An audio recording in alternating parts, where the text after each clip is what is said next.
The following is a presentation of iRacing on PTRTV. We'd like to thank all of our channel partners for their support. Please like and subscribe to the channel, and we hope you enjoy today's broadcast.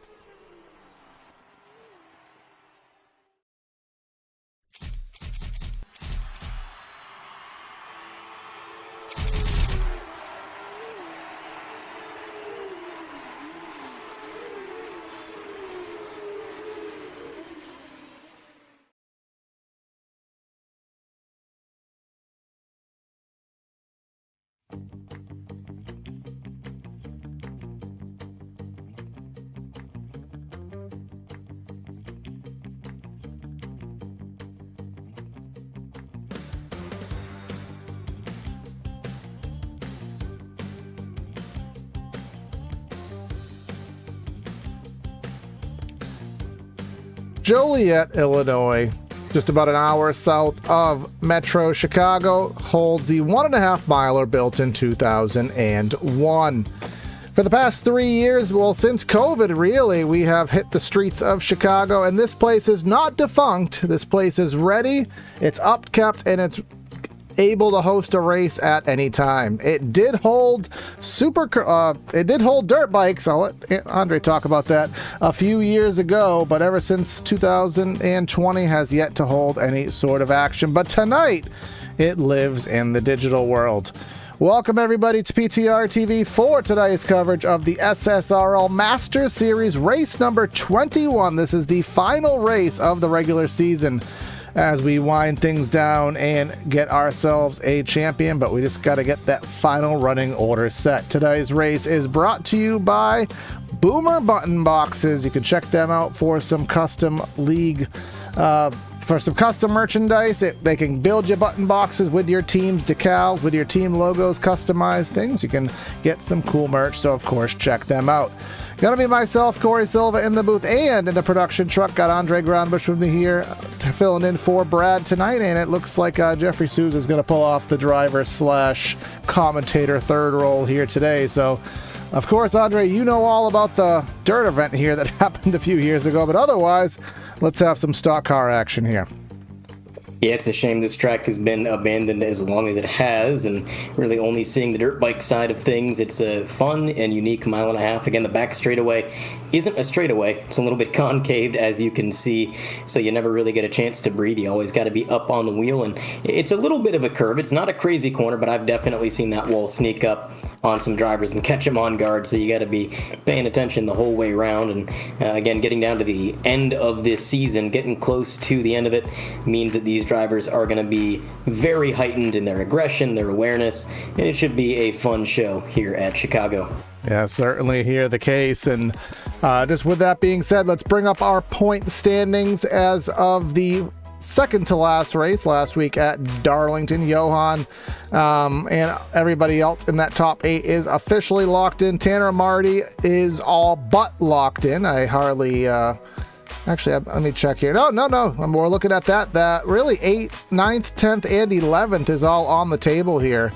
You can see 7:57 for Marty, 7:41 for Richardson. Richardson has been really, really quick as of late. Westwood kind of just hanging on. Marty is a very consistent driver. So we also have the regular season point standings up for grabs. Johan up by about 30 or so on Kazi, which I think Johan did the math with me. He has to finish roughly 6 spots ahead of Kazi to get himself that regular season title.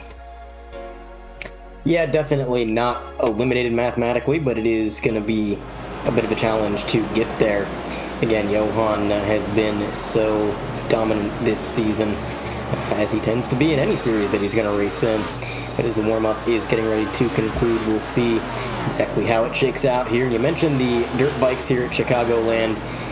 Well, it seems to be a running trend to send motocross and supercross to these 1.5 mile NASCAR circuits, or even the bigger ones. Daytona, obviously, holding a famous mid-summer dirt bike event for the supercross season. And then the playoffs last year, it was interesting. The dirt layout actually went outside of the track in turn 1, out towards the parking lot, and then jumped back in down to the infield. So that was quite the sight to see. Hopefully, though, these drivers here don't jump outside of the track. We need to keep it between the lines, Corey. Yeah, I actually saw an old clip from Watkins Glen here today, the Busch North Series, where someone actually did leave the track. That was interesting to see. And unfortunately, they never came back here for dirt bikes. You can correct me on that, but I don't think they ever came back. So evidently, they didn't like what they saw, but that's too bad. But we'll see what happens. They are going back to the street circuit again one more year, but maybe 2026 we see some Chicago Oval. But what we will have is some Chicago Oval here tonight, and it's going to be right here on the channel, and these guys getting down onto the grid. Let's see where they start. Let's see where they grid. Starting today's race on the front row is the Houdini himself. Hopefully he does not do that. Hopefully the connection keeps him solid. Chad Gunningsman with Johan in second, trying to get that regular season title. Third is Ed Scherer. We haven't seen him too many times here this season. And Alex Egan, another name that we also have not seen too many times, but right there in fourth. Mr. Causey, the bridesmaid, he has been many times this season. He is in fifth with Kyle Westwood. Just talked about him. He's trying to hang on for his playoff life in sixth. Chris Vincent in seventh. Dave Fuge, he's locked in eighth. And then Charles Van Schaik and Sammy Harrell rounding out our top 10. Looking outside the top 10, Chad Kibbe the Shoe. It's going to be P11, R. Scott Schroeder. It's going to be P12. 13th belongs to Jason Krotke, and Kalen Mitchell is going to take 14th for himself. Charles Abert going to be P15. 16th to his outside, Jerry Walters. P17 belongs to Brian Britt, and if you look back to 18th, you're going to find Christopher Hall. Christoph Hall. Nick Baisden is going to be at P19. Running out the top 20, going to be James Staples. And just rounding out our grid of 24 drivers, Art Nicotera. He won the paint scheme contest last year. 21st, Jeffrey Souza. What's up, brah? You're in 22nd. And then rounding out our final grid of drivers, last row, Jeff Chandler and Cody Hemingway. I am going to do a very quick refresh on our paint schemes because I still see a lot of carryovers from last week. So maybe the drivers liked them that much that they didn't want to change them, or maybe the files for some reason didn't update. So we'll just check that very quickly. But our stage and our race to tails. Stage will be at lap 65 out of the 160 laps here on the evening. 4 sets of Goodyears behind the wall. That's going to be pretty tight because this track is old and abrasive, of course, with our fuel load. So I think tires are going to be of the essence here today. And our weather conditions, quite visibly, it is cloudy. 81 in the air, 88 track, about 3:30 virtual time. Yeah, and it shouldn't be getting too awful dark here at Chicagoland, but it may get a little bit cooler as the day progresses. Pace car going to pull off right this moment into the pits. Lights are off, and we're going to get underway for 160 laps here at Chicagoland. Green flag is out. It's going to be 24 cars roaring down into turn 1. And they're going to stay side by side. Neither driver getting a huge advantage down into the corner. The 56 of Johan Seminario going to fall back just a little bit mid-corner. Chad Gunningsman, good center speed, but he's going to drift high on exit. And on the back straightaway, looks like Seminario is going to get a run. And to the solo lead goes the 56. Yep, and now we'll see that high lane work. And Chicago does tend to be a very multi-groove racetrack. You can see there at the back of the shot, these guys spreading all out. But with the cooler track temps here and under the cloudy weather, sometimes that does give a little bit more advantage to the bottom of the racetrack. So we'll see how this does fare up. But coming through turns 1 and 2, you can see they're using all 4 lanes here, real estate at Chicago. Which lane's going to be fast? Which lane's going to save the tires? Maybe Jeffrey can answer that one for us if he's not too busy. Yeah, I think early on you're probably going to want to run the bottom. It's going to be the best place to save tire. The outside's going to be the fastest way around, I think, on a short run, especially to get by people.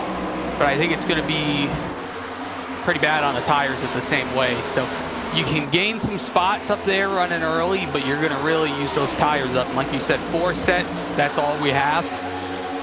With how we have for fuel's probably going to look at about 36 laps, maybe 37 if you stretch it. Ooh. I think it's going to be tough right now on tire wear to be able to go 36 laps on fuel, 35, 36 on fuel. You do the math on that, we're close on tires. You might have to do, so 37, well, 40, 80, 120, 160. That's 4 stops there, but you know, that's rounding it up to 40, which is too high. So that would mean there's probably 5 pit stops. So there's going to be a whole pit stop here, probably without changing tires, which a track this abrasive. I'm not sure if the tire bill got wore out too much at Darlington last week, but yeah, we are definitely skimping out on the tires. But we're 3 wide entering 1. Dave, maybe these guys are dooring him here because he didn't give him enough tires. He's stuck in the middle of a 3 wide sandwich there. That's Schroeder to the bottom, to the top rather, and I couldn't quite make out maybe crack key to the inside. And an aggressive move up front. I think that might have been Chad Kibbe ahead of these drivers in that pack right in front of Dave. I didn't quite make out the driver. But yeah, I think it was the shoe there. Chad Kibbe slotted in just in the right spot. I think he had about a millimeter to work with. And Dave having to fall back to the rear end of this little pack here because he was put in a very uncomfortable situation. The middle of 3 wide where the 88 is now, not a place you want to be. So Kazi going to now be the victim. And I did not expect to see so much 2 and 3 wide at this track. It seems like the NextGen is putting on quite a show, but for the lead, for second place, it is going to be Westwood on the outside, just like Jeffrey said, outside's the place to go. But Corey, where is Chad Gunningsman? Is he lost in the dial-up internet land? No, that was actually Mr. Johan Seminario with a blink there. Mr. Gunningsman, he's all the way off yonder, and he's trying to find the sunset here today behind all the clouds. Out there by 1.5 seconds, but I think to the point that Jeffrey said, he has that short run speed. Well, actually, he's not running the top right now. He's running the midline, so maybe he's just found the secret sauce. But going a little bit further back, that 38 car, he used to run a more, I think, a Chase Elliott-esque scheme. Yes, he is. That's his picture. But he's going to confuse us, kind of pulling the, who is that front row car? Todd Gilliland? I don't know. One of them, but it's not the scheme that I'm used to Ed Shearer running, but he is in that 8 spot trying to gain some spots. He got by Van Schaik. Now Krapke next on his chopping block. And then look at Joseph Kazi. He is dropping like a rock from his 5th starting spot. Now it makes you wonder, is he purposely kind of putzing around to try to get his tireless pit stop out of the way early? Well, that could be the case. It definitely is going to be an early pit stop, I think, where they're going to forego it. You wouldn't want to wait too long to get your strategy set in motion, but it looks like we're going to stay 2 wide. The number 5 machine down beneath Dave, who has blinked out of existence momentarily. Now, Jeffrey, from the cockpit, are you seeing these blinks that we're seeing? Yes. I just want to make sure it wasn't my connection. Yes, I'm seeing some cars doing backflips and rolling on their roof. It's a little disorienting, but as of right now, it seems like that's kind of the situation we have to deal with. Well, that's hopefully, we already saw that with Johan. That has playoff implications. Speaking of which, you can see the shoe washing up the track. 3 and 4, very, very bumpy, much more so than 1 and 2, and he was washing up the bumps, which is very, very troublesome when you're 3 wide, 2 outside. Yeah, and they're not making it easy on him. The 88 staying down low. The 68 is dedicated to that high line, and Chad Kibbe going to barely slot ahead of Joseph Kazi, and I think he's going to make that work. But the 68 machine of Kayla Mitchell still trying to take that position away, and again, that high groove, it's hard to fight against. It seems like that is where the speed is, almost reminiscent of our Texas broadcast last night, Corey. And just to go back to something you were talking about earlier, so the motocross race at this track was last year. They did not return this year. Instead, they did go to Texas Motor Speedway, where they did race today. And that was a much less exciting layout. They never went outside of the track. But in the meantime, I want to point that out, Johan falling back to 3rd, Westwood pulling away a little bit, but Gunningsman is just gone and away, and I gotta wonder if all of these drivers behind are thinking, well, I know I can't take tires on this first stop, or at least I probably shouldn't take tires, so maybe I should play it a little bit conservative here. And meanwhile, you just got Chad, and he's just gone. The 2 seconds up the road, he's not holding anything back as far as I can tell. Maybe he's playing a different game than the rest of these drivers.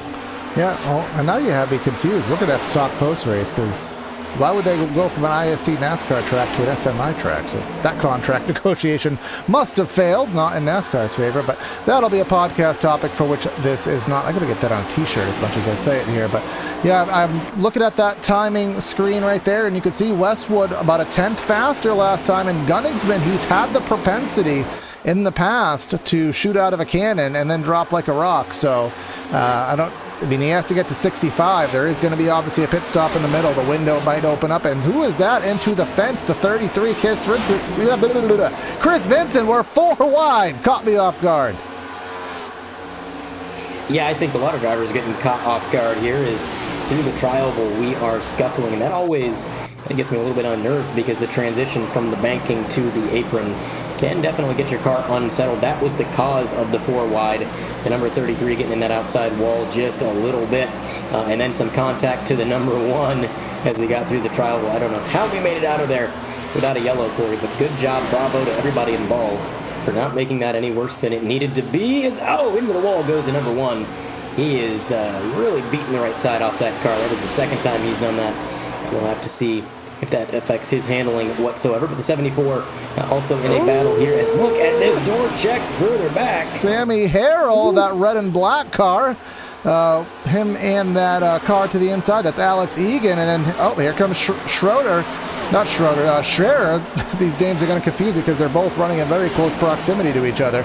But that's Scherer down to the inside of Mitchell, who he briefly had a 3 wide move. And now going all the way down to the flat is Causey. That's in play here at Chicagoland, but it does highly detriment your entry into 1, so he's not going to be able to do anything with it.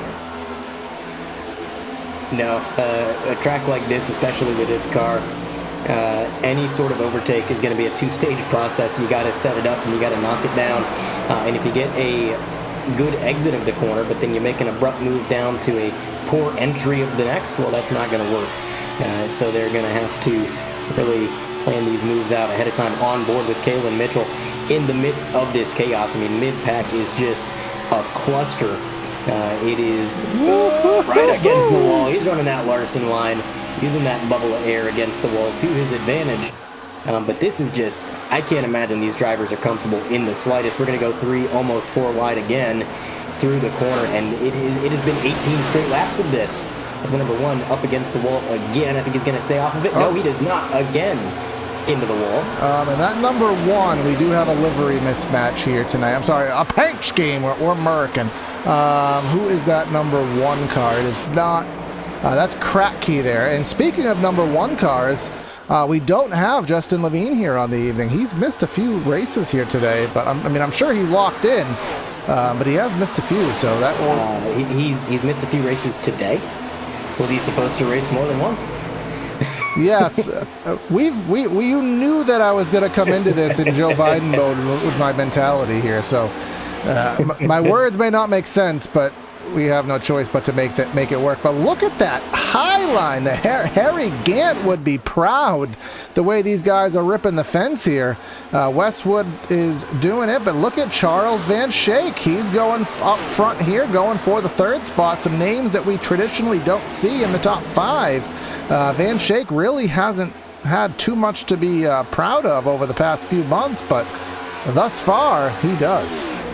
Yeah, how some of them are ripping the fence. You think we're going to get a caution for a sign being on the track soon?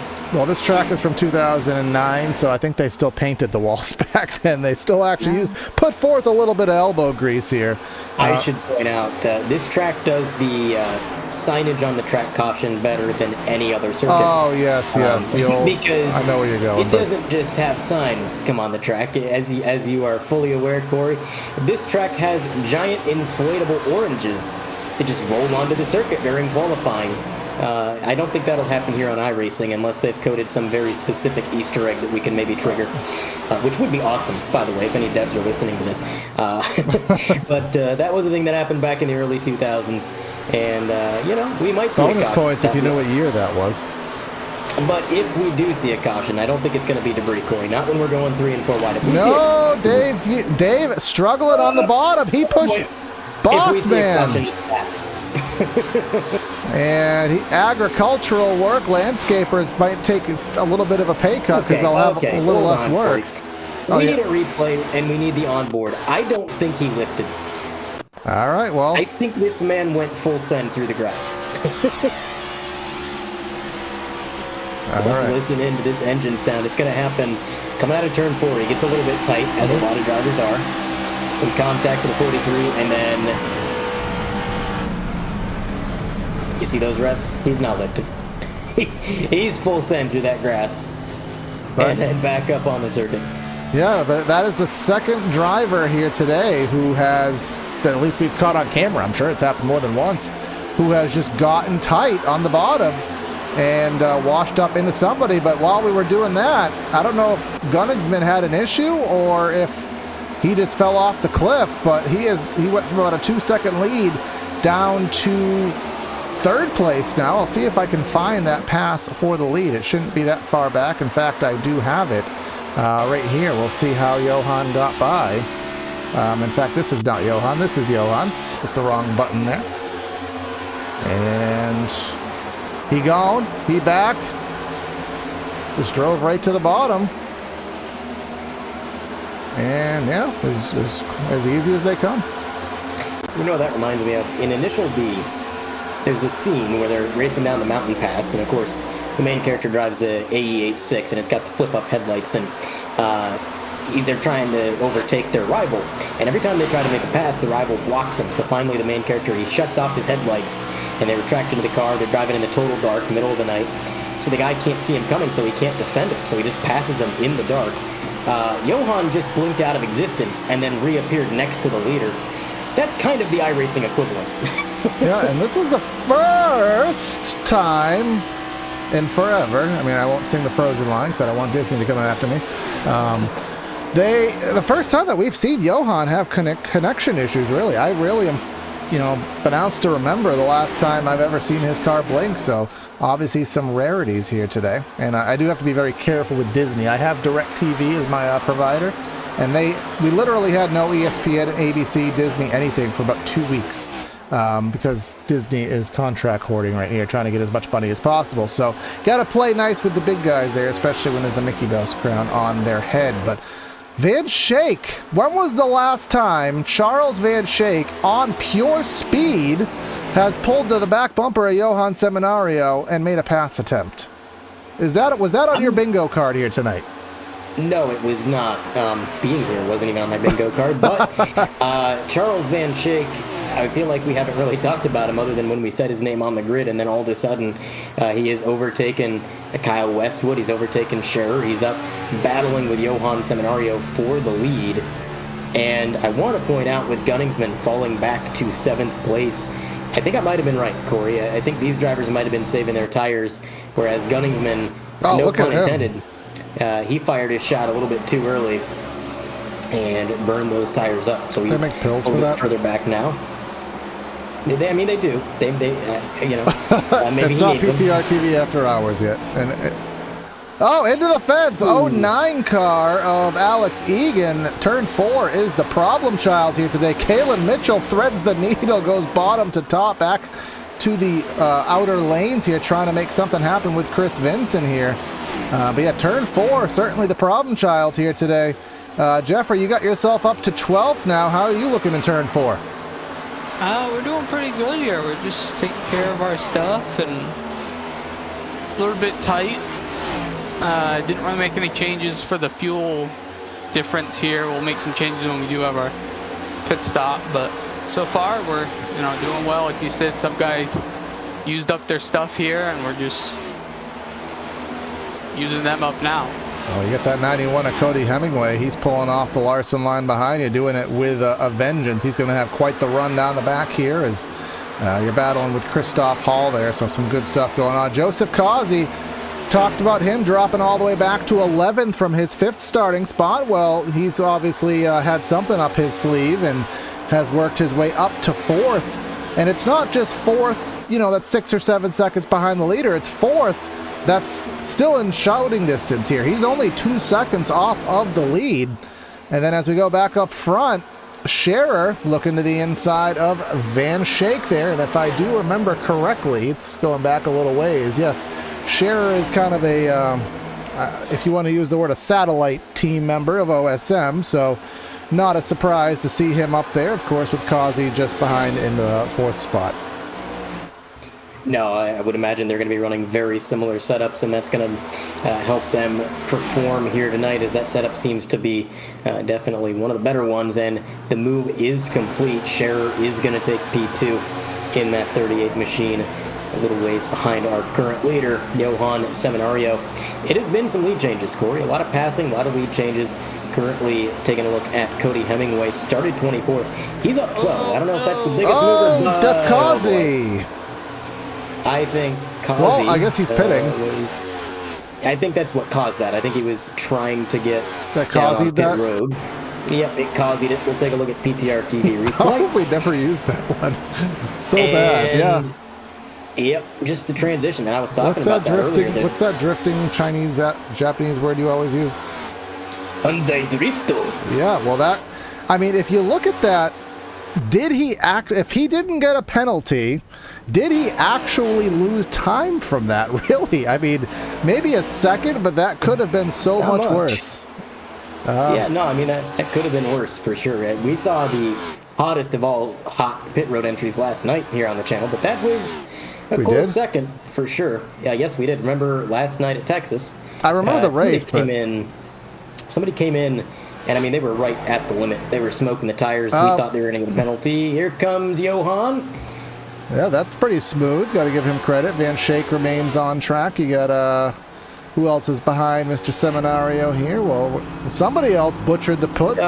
Someone else butchered the puts. Oh, no. And they missed the commitment cone. That's Hemingway in the 91. Right in front of me, I think, missed it. Oh, I'm wrecking coming off pit road. Oh, I'm already on a replay, Jeff. Don't screw up yet. Oh yeah, that wasn't even close. Okay. He should have aborted well before that because he well knew he was not going to make that. But then the fact that he went in the pits anyways. So if he went back on track, he would have lost time. But by doing that, he lost time and he gets a penalty. So I really don't know why he didn't abort. But it's hard to make those decisions in the moment. Yeah, heat of the moment. I reckon. I feel like it was a last-second decision to come down pit road. That's the only explanation for how late he made that turn, because there was not a prayer of making that corner. Johan back on the track. We'll see where he shakes out. Speaking of shaking, Charles Van Schaik down pit road now.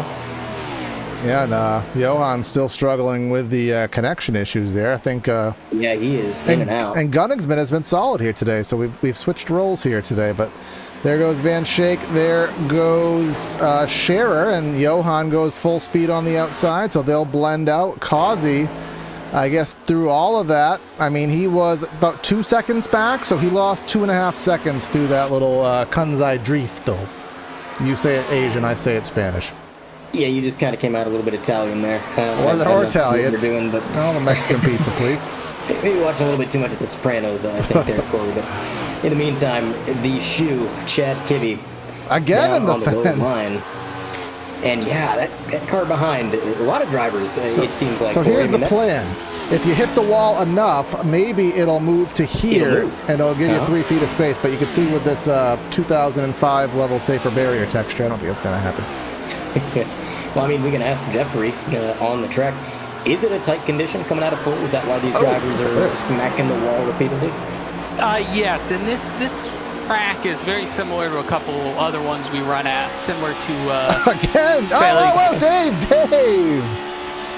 Dave just similar to like in Nashville, where you come off of the backstretch and you know that backstretch is flat.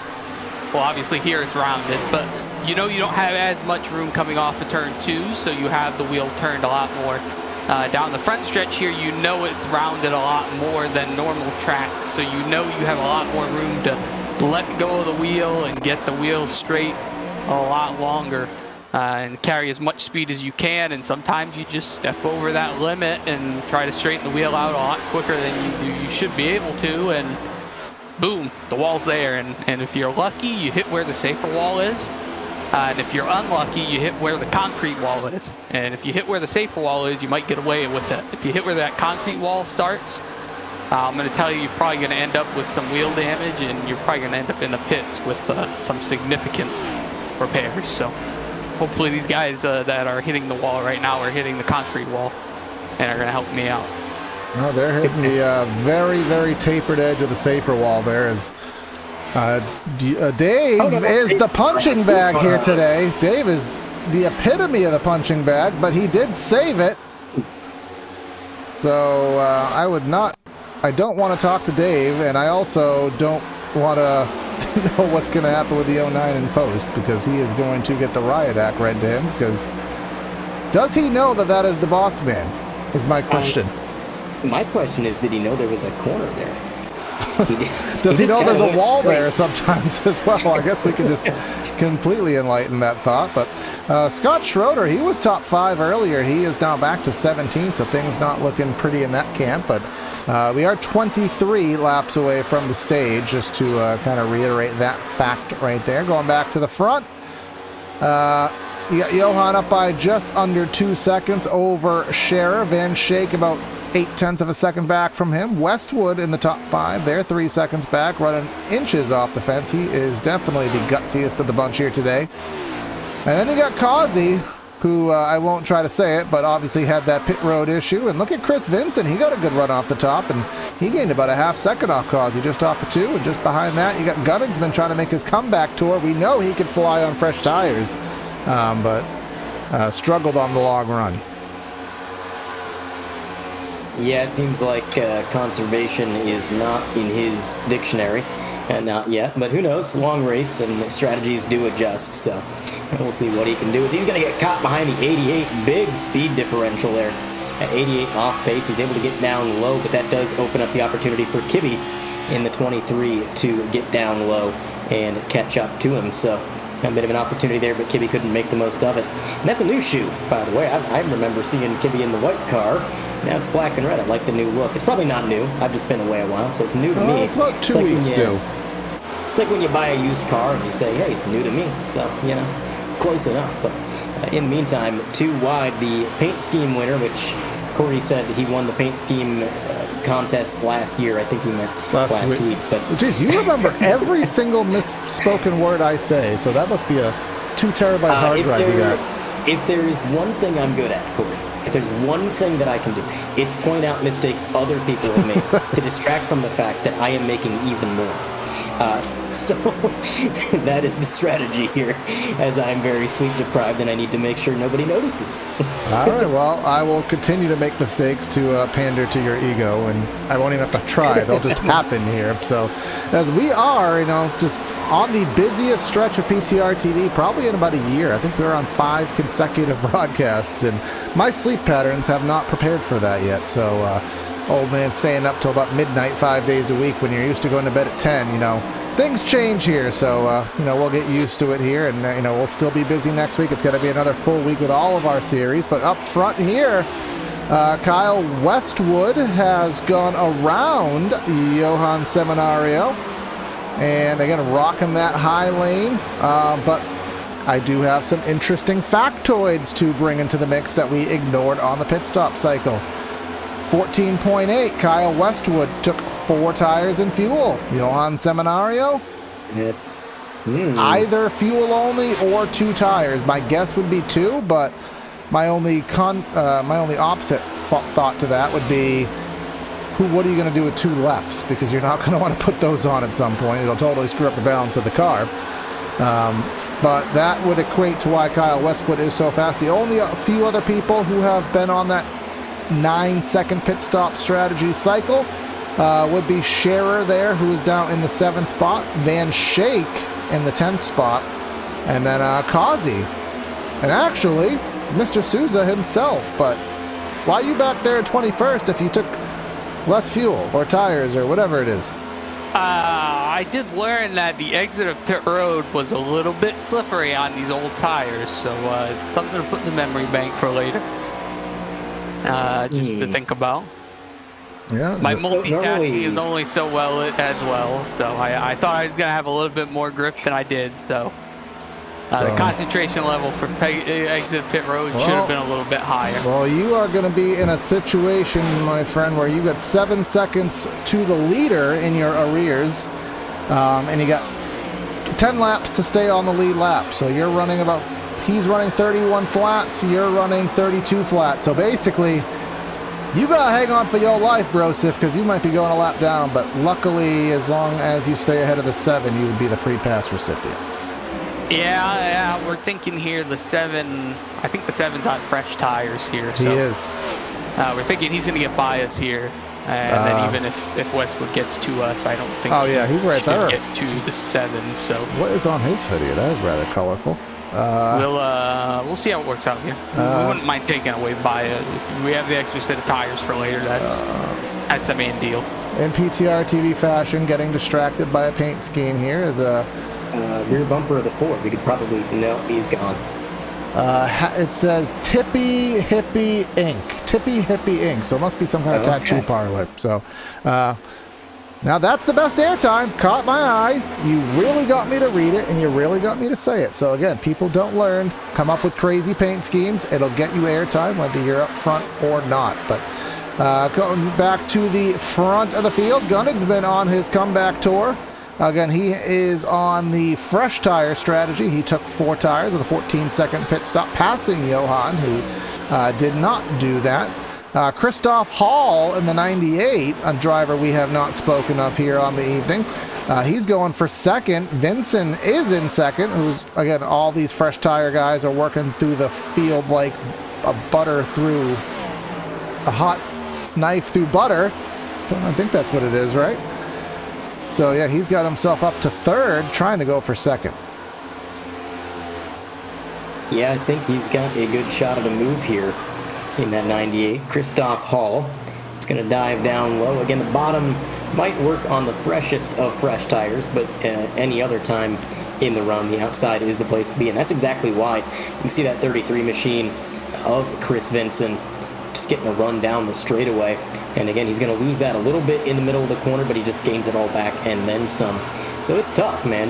You want to try to get around him on the low line, but the speed is not there. And if you try to follow him up top, you're just going to be in dirty air. So as these two battle, that allows Westwood to drive further and further away as the 17 machine and the 5 car are sorting out their own battle there. 17 goes way up to the wall. He's going to concede that position.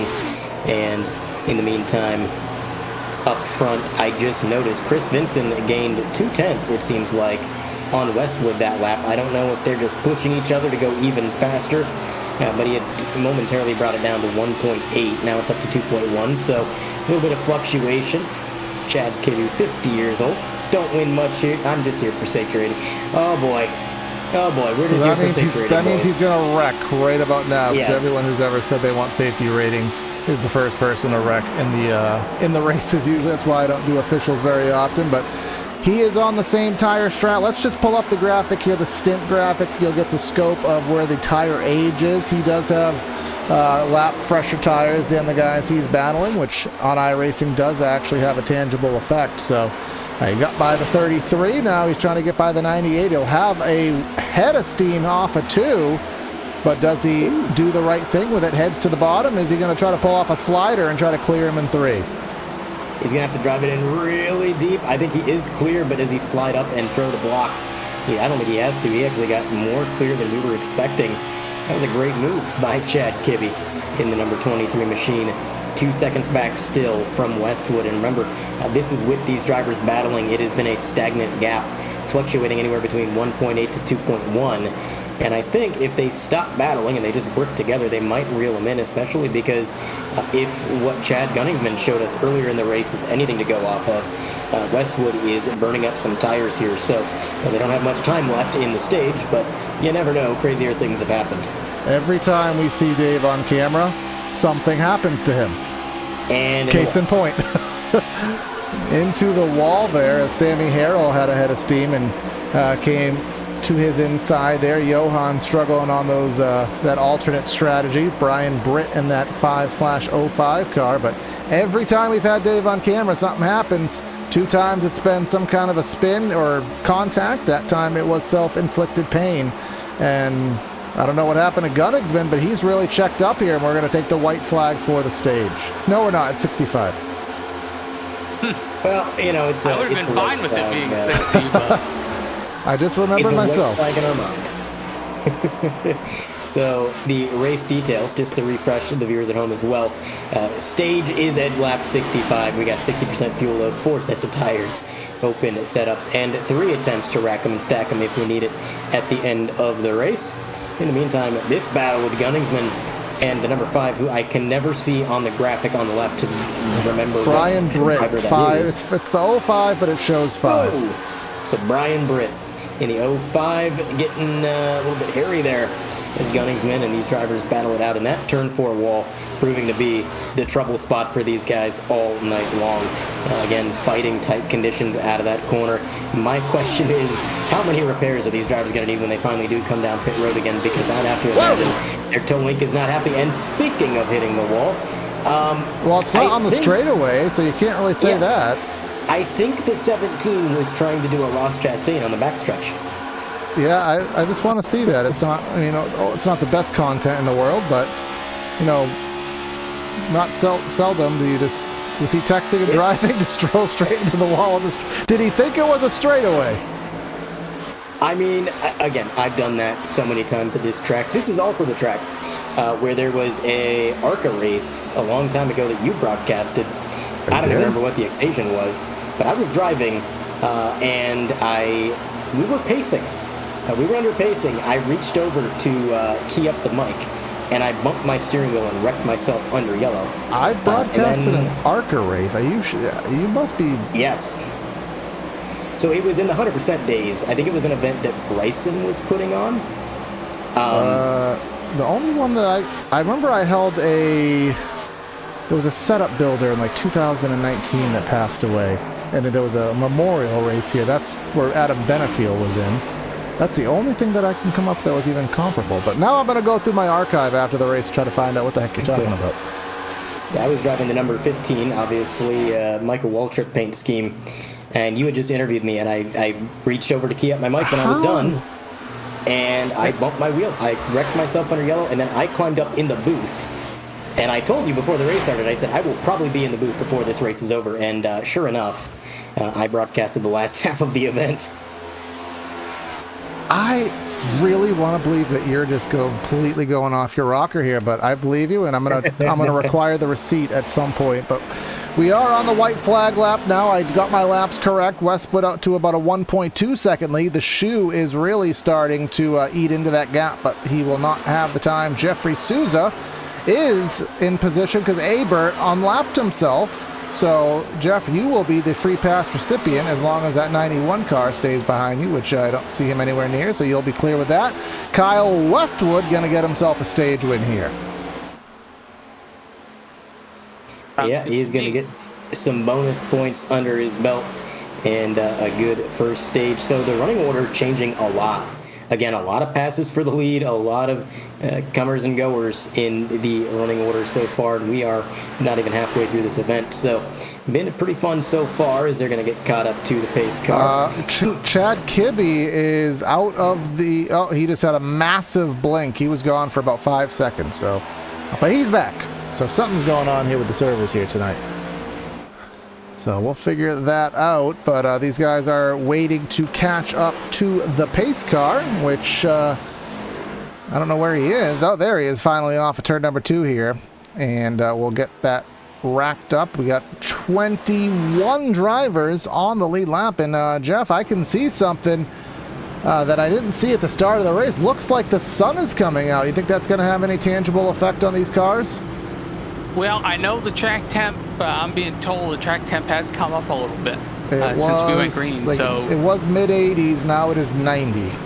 So I think if it does come out a little bit more and the track gets a little bit hotter, I think we could get even tighter than we already are, which I know a lot of these guys are struggling with tight. I know I'm tight. I got a couple changes thrown into it for this pit stop here once I get the wave by. So if it does start to come out a little bit more and the track gets hotter, we could be in for an interesting case, especially again with the tire situation that we have now, with some people only having 2 sets, 3 sets left after 2 sets after this stop if they take tires, 3 sets if they didn't take tires that first stop. It should be interesting if it does get a little bit hotter here.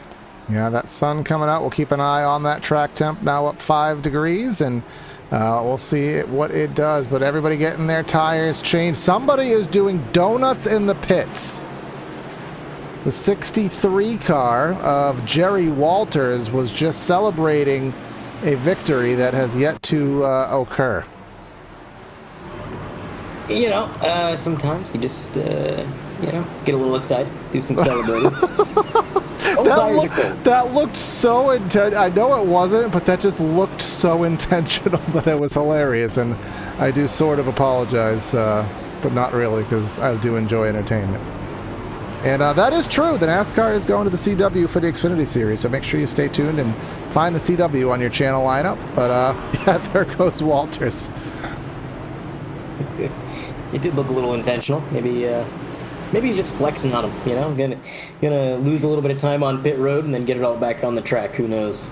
All right. Well, we can. I think these 1.5 miles tend to have extended cautions for reasons that are beyond my scope of understanding, but we'll go and grab our stage winner right out of the race sponsor team, Boomer Button Box. All right, Kyle, it's Corey and the boys up top. You got us?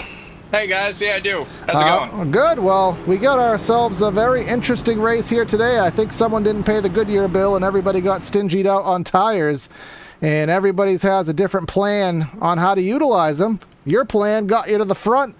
But how is it going to be looking for the remainder? I mean, it's nice of you to call that a plan, but I think it was an oversight on my behalf. It's more what it was. So, I don't really know. At this point, I'm just going to kind of wing it. I'm starting to think everybody thought this through a little more than I did, but hopefully it works out in my favor. I know in the past, if my math is correct, the only way this really messes me up here is if we get a late caution, or a caution within 30 to go. So hopefully, looking at how this league has gone in the past, that doesn't seem to happen often. So maybe I'll catch a break here.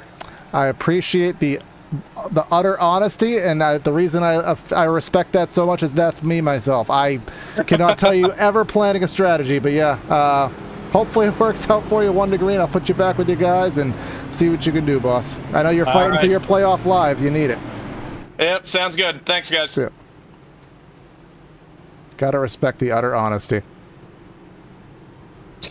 Yeah, I mean, sometimes, you know, you just gotta roll with it and say, yeah, you know, this is my strategy. I planned for this. He could have owned that and just said, you know. Yeah. But no, just. I'm playing 4D chess. These guys don't know what they're doing.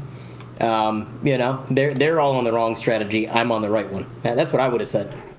And well, again, you know, like he just said, we just went green to checkered in this first stage. So if we do the same thing again, well, he looks like a genius. Well, we got because Dave, we don't need that extra set. We got the 09 and the 44 next to each other on this restart. So don't put anything by, because they have been very feisty all race together. But 90 to go. So per Kyle, per your math, Jeff, that would be 2.5 pit stops to get to the end of this thing, and we only got maybe 2 sets left. So, the difficult decisions to be made. But the pace car is in. Barney's going to get ready into the Geico restart zone.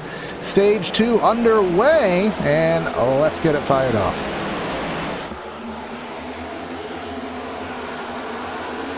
And the green flag is out.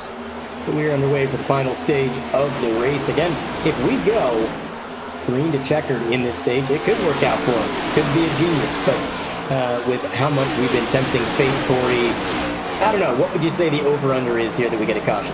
So I'm going to go by my normal logic of if we don't get a caution in the first 5 laps, we are going to go green until 10 to go, and there's going to be some issue with the final pit stop that brings out a yellow. That's what I stand by. I think if we get through the first 5 laps of this, we're probably fine. And then someone will screw it up later and we'll have a last-second restart. I feel like that's been the general theme of these things here. We'll see if that follows suit. But everybody right now is on fresh tires. Every single person in this field has 4 fresh Goodyears. So whether they're going to save them, whether they're going to use them and abuse them, we'll see who has what right now as Chris Vincent goes for the race lead. They're off of 4. Yeah, but it's a risky play, driving this hard this early, because as we've seen, just about everybody who shoots off at the start of the run and then gets a big lead built up those tires fade, and they lose that lead pretty early and pretty quick, and then they don't really have much until they come down pit road. So it really does seem to be a patience game here tonight, and trying to be patient with the traffic, be patient with the tire wear. You don't want to play your cards too early, and that might be what Vincent's doing, but if he's smart, he's going to back up the pace, right? You're the leader. You control the pace of this race. You're the one that decides, who's going where. And if you want to back up a little bit, hold these boys up, you might be able to do it. And I think that's going to be the play, because if you get out there and you walk away to a big lead, they're going to come back to you real quick. Yeah, talked to Mr. Chad Gunningsman about that. Talked to Chad Gunningsman about the turn 4 wall there, because he just met it there off of that corner. Then, Andre, I know you had stepped aside for a brief moment. We talked about the sun starting to come out here and brighten up the Chicagoland Speedway. The track temp did go up to 91 degrees for an ultra brief moment. The clouds came back down to 89 there. And the rear view, I shouldn't follow Johan because he's having his connection issues, case in point there. But that brief sunshine has gone away, so I would imagine that track temp will start to slowly decay, particularly as time elapses, as we are now 4:20 Eastern time here. No, actually Central time, whatever time Chicago is in. I think that's central, but look at Gunningsman. He is right to the bumper of the leader, and it looks like he might try to make it happen. Oh, man. That was quite the move down on the low side. He's going to take it from Vincent. Just barely avoids that outside wall. And now the 97 out and away. But, Corey, is this just a repeat of stage 1? Is he playing his card? Absolutely it is. I think it is. I don't have a doubt in my mind that guy is just going to pull out to a 3-second lead and then just absolutely catapult through the field. But who do we hit? Well, next catapult would be going forward. I guess cannonball through the field. No pun to our league yesterday. So those go forward too. Name something that goes backwards. My mental capacity after lap 50. Survey says number 1 answer. So there we go. Enter turn number 1 there. The 1-car /54 of Jason Kratke to the inside of our Scott Schroeder. Again, everybody really in this field, Andre. I was kind of looking through things as the 84 and the 44 side by side. I look back to, Van Schaik. He's in 16th. He was going for the lead at some point. Chad Kibbe, he was going for the lead at one point. We got some other guys back here who are kind of in the top 10. You get Causey still back in 10th. Christoph Hall, he was up there.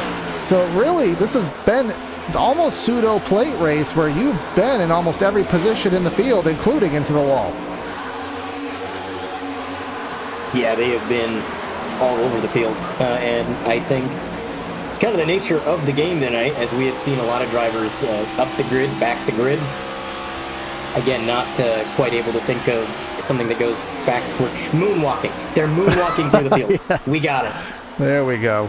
But that means they're doing it with style. So how do you go? How do you drop through the field with style? Did I break your analogy? Okay, Tom Petty. Look, she was a good girl. She loved Jesus, and whatever the rest of the song is, I don't even remember at this point. But we got some more connectivity issues out of Captain Johan. Blanky. The title. He really is. He is the Houdini title. There's another title of disappearing acts and magicians that Brad and I came up with that just boggles my mind right now, but I don't think I've seen a blink out of the 97 here today. I mean, not that we followed him too much, but because he's either been dropping through the field or he's just been out front in no man's land where it's kind of boring to bring it up. But yeah, clearly someone has messed with the connection sauce here today in the favor of the 97. But Vincent, a really solid run here in second. Alex Egan, he has broken out of the Dave magnet. Dave stuck back in 8th, but now Egan going for second. Johan, I can't focus on him too long because his car will blink, but he is in 4th. And then rounding out our top 5, Ed Shearer in that number 38 ride. Yeah, now remember, Shearer was up towards the front step of the podium earlier tonight, and he definitely got some speed. Currently P5, trying to take P4. See if he can get back up towards the front. We'll see how long the lead lasts for Chad Gunningsman up there a second the advantage currently, which is going to be, again, might be a bit of a slingshot coming back to us. But riding on board now with the number 4 machine. /27. /27. Thank you so much, Jeffrey. Is that Jeffrey or is that Art? I don't even know. There's too many 4s. That is Jeffrey. So way to go with the number mismatch. I'm also seeing a lot of weird paint schemes tonight. I see myself at 27. Well, last week was throwback week, so a lot of people didn't change their scheme. I see Art in the 17 behind me. Yep, that's his throwback from last week. He won the throwback contest, so he's just, he's still throwing back, it seems. Well, as is Dave. Dave is still in his retro Terry Labonte scheme. We still have Kalen Mitchell in his Matt Kenseth scheme, so either everyone loved it that much or they just forgot to change it. I'm going to guess a little bit of both going on here. Sammy Harrell battling another throwback. That was Kazi's Ricky Rudd car, who you really had me baffled, Andre, because I was trying to go back and do my research on when this car was written. You told me 07, but I was almost positive that Ricky Rudd was already on the Wood Brothers by then. So no, I think Wood Brothers was before He was on Robert Yates way before. Yeah, but I think he went back and forth. Oh, because if he went back, that's beyond my memory. Yeah, because that was a 2007 paint scheme. You can look up the diecast for it. He went back after Jarrett left the 88, didn't he? All right. So my NASCAR encyclopedia Jarrett knowledge went to the is 44, if I remember decaying. correctly. Yep, he went to MWR, and then his final race was the 2008 Food City 500, and iRacing is still throwing back to Dale Jarrett at Las Vegas, if you look at the back straightaway billboards. So, but that's rather here nor there. Vincent into the wall again. I mean, I think we've seen more Chicagoland stripes than I saw Darlington stripes last week thus far. Yeah, you would think this would not be the track where they're going to be getting up against the wall and getting the stripes on their car, but it seems to be turn 4 is the trouble spot for them. Getting a little bit tight out of the turns. Up front, Chad Gunningsman still leading the way, 9/10 of a second, so starting to lose that lead a little bit. It's deteriorating to Johan Seminario little by little. Again, the tire wear has been quite significant here. But this gaggle of cars, this is where the action is. Ed Scherer, Alex Egan, Kalen Mitchell. These drivers go in 3 wide momentarily, and more cars behind looking to join this battle as well. This is something. Again, not leaving an inch here on lap 88 out of 160, so we are past the halfway mark. But again, you don't want to... You can't win it on lap 88, so you don't want to wreck yourself out. We don't have any quick repairs here tonight, so I don't know. The aggression levels have been high, but so far pretty clean race either way. Yeah, exactly that. And we are over halfway through the fuel stint here, about 21 laps in, and the estimate around 35, so that would have us pitting a little bit after the century mark here today. And I have a suspicion that a lot of drivers are going to use this pit stop as the pit stop where they sacrifice the tires, because they're going to want to obviously have the fresh ones to finish the thing out. So that's going to be my guess. I'm going to stick to it, but I'm also going to have no confidence in the accuracy of it. So put your guesses in chat as well. But Dave is really in close proximity to Kazi there off of turn number 2, excuse me. And then this gaggle of cars, you can just see that number 38 of Scherer is getting really impatient. Westwood struggling through the bumps. We've seen this happen many times as we have Chris Vincent into the wall. Somebody into the wall. Say it ain't so. It's been the theme of the night again. More 3 wide. Oh, we're going to go 3 wide again. The 88 peeking down. Oh, his love is a heartbreaker. A very, very close move. Back to 3 wide again, off of the bumper. Look at that 44. There is Dave Fuge. He's been involved in a few scuffles tonight, and he is maybe looking to get involved again. His 2 drivers are going to simultaneously 3 laps in a row for Chris Vincent into the wall. I mean, at this point, that might just be his line. Maybe he's relying on a little pop off the wall to get the momentum down the tri-oval.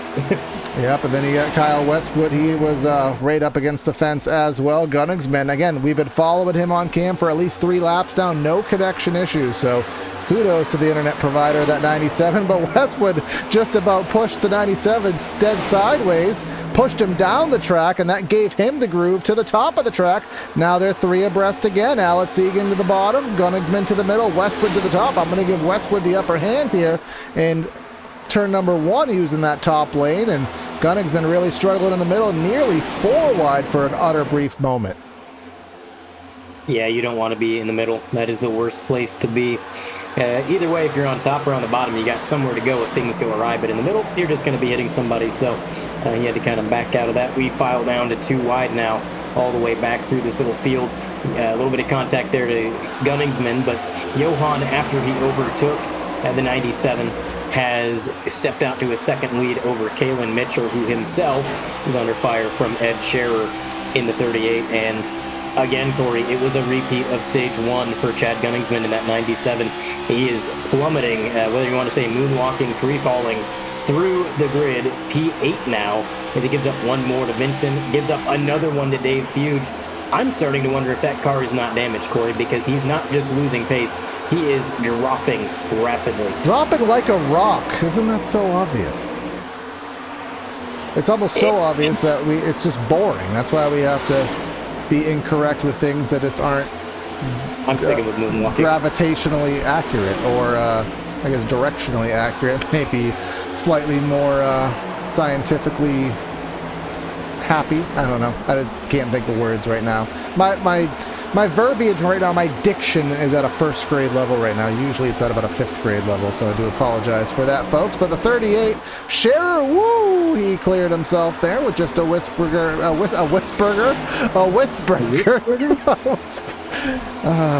All right, give me about 20 seconds. I'm going to get a sip of water and maybe spike it with something. Yeah, I was going to say at this point, I think I need a sip of something else. But in the meantime, the 38 is in 2nd place, holding on firm from Kalen Mitchell, who is trying to take it back. But that 88 working his way through the field as well, looking down low, not able to make the momentum stay. So he's going to fall back side by side now with stage 1 winner. That is the incorrectly numbered Souza. And again, as I was going to say earlier, Jeffrey, it doesn't matter that it might not be your fault that the number is mismatched. The fact is you're here in the Discord and we can berate you live publicly for this, and we're not going to waste the opportunity. Yeah, I can. I would be able to berate the person that is broadcasting as well, as it might be his problem. But hey, you know, it might be a trading paints problem too as well, because I think we're trading paint up in the Westwood into the fence there off of 2. I did do a refresh before. Just to validate, as I think the first few laps everyone saw the flashes, so I tried. Anything else that happens is beyond my scope here. Let's see, bets Chris Rinson in the wall, yes or no? Wow, he missed it that time. I would have lost. Did he miss it? I think he might have scraped it. I mean, I'm sure a pixel may have traded pixels, because I mean, what else can pixels really trade, I suppose, because that's all they are. But we're about to hit the century mark here. Our stint length lap number 30 right now, so I guess if you were to pit now, you'd break it up into another 30 lap stint to the end, kind of making nice round numbers there. Well, that would be good for people who enjoy that kind of thing. Causey has taken over the 3rd spot, so OSM has encompassed the podium. I mean, how many times have we said that this season? Probably 20 out of 21 races or something like that. Of course, I'm exaggerating a little bit. But I would expect to see many guys on pit road, and I still stand by my thought that I think we're going to see a modest amount of guys use this pit stop as their fuel only, unless magic works out where they have enough to make it in the appropriate amount of tires. Yeah, and we do have a few more takers down pit road. There goes Westwood in the 84. He's going to get that car serviced. Let's keep an eye on him, see what he does for tires. This might give us an idea as to where everybody is. Well, actually, I don't know. No, we had one early caution where most guys pit. Then they pit on the stage, so this would be set number 3. Jack stand goes up on the right. Is this set number 3 or set number 4? I don't remember. I believe this is number 3. So there would be one more set then, so I don't quite understand how it all worked out, but evidently it did. So as long as nothing else happens, they would have one more set for the final stint. I don't know why we overstoried this race so much, but... Well, because a lot of drivers on that first stop, remember, Corey, a lot of drivers had 9-second stops. Yes. They took none. So they do have that extra set left over. Got it out of the way early. Now they have tires left to in remaining. case we do get a late caution. Yeah, should you get a caution, or honestly, they're in a bit of a tight spot because they're going to be able to go to about lap 30, which is going to leave 30 to the end. And if they take tires on this final pit stop and then a caution comes out afterward, they might be SOL. So it's going to be interesting to see if anybody maybe gambles, takes no tires on this final stop, and hopes they get a caution so they can be the only guy that's got a set of tires out here. We've definitely seen things like that play out, but this side-by-side battle, Kazi and Ed Scherer, they're going to be side-by-side through the corner, and somehow Kazi stays out of the wall. Here comes Johan Seminario in the 56. He's going to get that car for fresh tires, more than likely. And the battle now for the lead, as they have inherited it, remains door-to-door, but on the high side, really good momentum out of that 88. He's got it on his own. The 38, he is going to have to concede that. And look at this run out of the 68, pulling up. Galen Mitchell looking to maybe throw a bit of a slider down low. Jack stand does go up on the 56. Does it go up on the left? Yes, it does. So 4 fresh tires for the 56. And Ed Scherer going to stay out, but I believe his competition there has come down pit road. There's the 09. And who was that? Gunnigsman may have... Again. Because he was the one that did it earlier like that, right? That was Kazi who had the biggest kerfuffle. But yeah, he didn't. He just completely... He made it in the most unorthodox of ways, to say it generically. You know, maybe there's a chicane there that we don't know about. Yes. He was just navigating the chicane. I'm sure there's an NR 2003 layout. Oh, 31 and Jeff Chandler. 31 has become the chicane as Chandler gets it back straightened out. We'll take a look at the PTRTV replay. What exactly happened? I think we know the story, Corey. He followed the Gunnigsman line, and it just didn't work out for him. No, that transition, the car bottomed out, spun out. We've seen it many times. And the jack stand does go up, so seems like everybody had those tires ready to go. 00 as well. Getting out of pit road here. Comes the 98. Sammy Harrell has not come down pit road, nor has Charles Abert, but just about everybody else save for Paul. There's Harrell, and here's Abert right on cue. Yep. So we are cycled through. We should only have one more pit stop if things go according to plan. I would imagine that, I'm going to place a bet here, Corey. I'm going to say we do stay green. We have had just about no cautions. I think one for Kaz early on, and then that was it. So, yep, one caution. So the stage, we didn't have a caution for Kaz. So, yeah, I'm going to place a bet. I think we're staying green. Yeah, I will probably begin as each lap goes by. I may be altering my strat that I had planned out earlier, but at this point in the race, as things have sort of settled out just a bit, we are going to take a little bit of a break, go side by side, and we'll be back with you in a few laps time, so please stay with us.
All right, we are back here after a brief little break for the SSRL Master Series race number 21. It's the Boomer Button Boxes regular season finale, of course, sponsored by, take a guess, Boomer Button Boxes. Again, all the customized button boxes. They can get stuff within with your league or team colors, your car colors, and get all these cool products. So you can check them out, Boomer Button Boxes. I believe they have a Facebook page. Well, I don't know how it's happened, but somehow Dave Fuge is in second place now, and someone is blinking ridiculously right now. Dave is in second, but he's blinking like crazy. So there's something going on here today, and as Jeffrey alluded to from the driver's perspective, it's not just me. He's seeing what I'm seeing. So I don't know how Dave is in second or how he's going so fast, but he is, and we'll see how this shakes out. I always love looking at the glitch laps, just so you can see Dave's glitch lap at 1 9 second. Yes. Man, oh man, what a lap time he is at light speed out here. As the leader is really struggling with some lap traffic here. He wants to get his lap back the old-fashioned way. He's not going to let Johan get away. The number 91 machine. I was just getting nervous because Dave is starting to blink out for long enough periods of time. I know it gives you about 2 or 3 seconds, but after maybe 3-4 seconds, whether it lets you go back to where you were becomes more and more in question there as the 33 car far to the outside. That's all right. Wait a second. Dave, you need to turn off your downloads. Who is Trust that? me, he's in 7 and 8 of Dexter are not worth it. He just passed a 33 car. Oh, that's Nick Basden there. He's a 71/33, and also pancaking the fence. And both of these guys, there's Causey. Causey is trying to deal with Dave, who is in and out of existence every 6 seconds. No. He's there, he's gone. There's Johan blinking as well. What is going on? We're having server issues, Jeff, I think. This cannot be right. Can you confirm that this is on your end as well? I'm not just losing my marbles here. Yes. I gotta wonder if iRacing's not under some big service load or some sort of DDoS attack, because this is a lot of cars. We had Gunningsman blinking. People We've got who've Dave never blinking. had problems, mind you. Yeah, I've never seen Johan blink. But then This man has the internet. But then Gunningsman is fine. Well, he is now. I did see him blink a little bit earlier. So, yeah, that's not how, in regards to our championship, remember, I'll just quickly bring up our point standings here. You can look at the bottom. Tanner Marty, is he even here today? I don't think he is.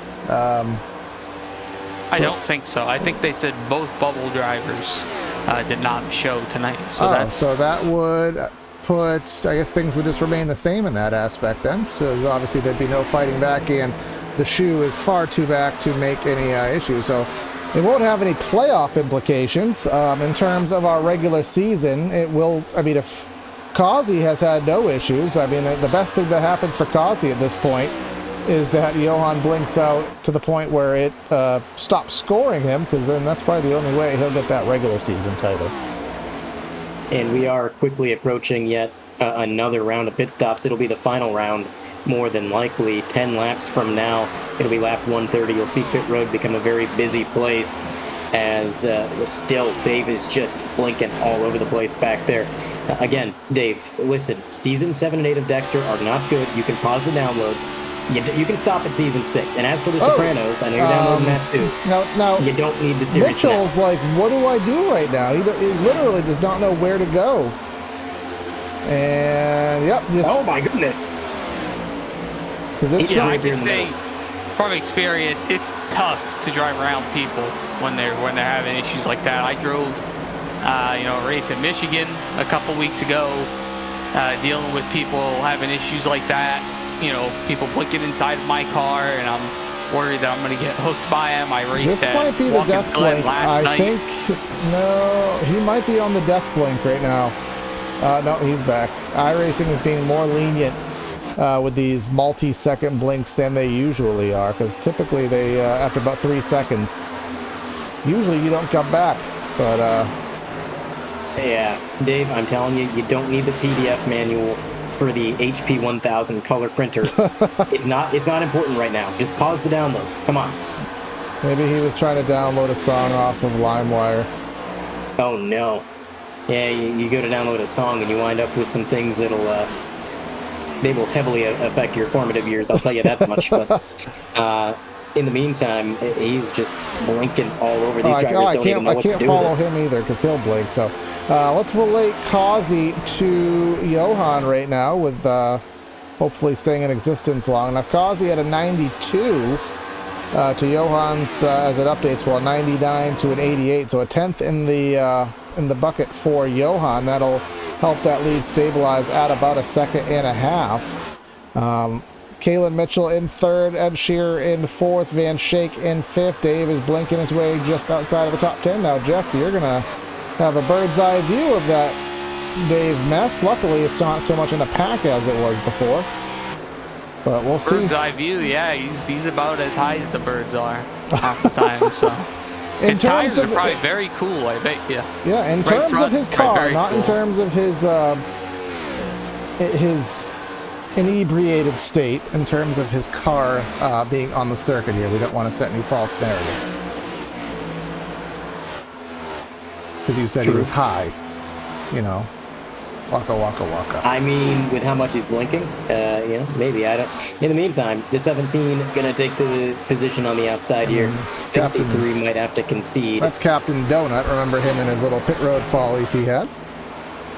Yeah, I was hoping maybe he would rally back up to the front and just show, you know, it was on purpose. We're gonna get back up front, but unfortunately, a little bit further back in the grid currently.